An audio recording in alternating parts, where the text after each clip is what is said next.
Purtroppo, come può vedere anche oggi mentre stiamo riprendendo qui, siamo nel lab di Villorba, è un po' vuoto, c'è poca gente. Il più grande hub vaccinale del Veneto come non lo avete mai visto. Ingresso deserto con volontari in attesa, una lunga fila di sedie vuote all'osservazione e all'accettazione, checkpoint inattivi.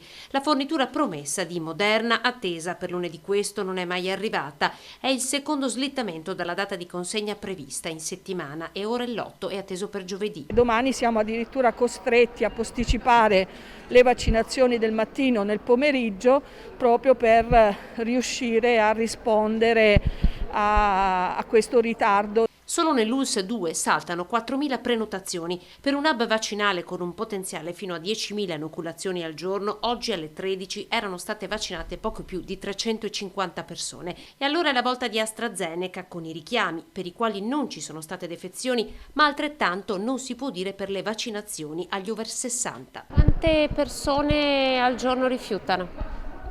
È almeno un 20-30% dell'offerta vaccinale, poi riusciamo anche a convincerli con una buon counseling e quindi magari i rifiuti veri e propri sono meno. Scelte che gli stessi sanitari fanno ancora fatica a capire. Gli studi sul suo utilizzo stanno dimostrando sempre di più che è altamente efficace ed è sicuro alla stessa stregua degli altri più gettonati. Intanto anche l'ULSS 2 ha recepito la circolare del Dipartimento di Prevenzione del Veneto che fissa a 35 i giorni di intervallo tra prima e seconda dose dei vaccini a mRNA Moderna e Pfizer. Tra i 21 indicati dai produttori e i 42 dal CTS si è scelta la via mediana.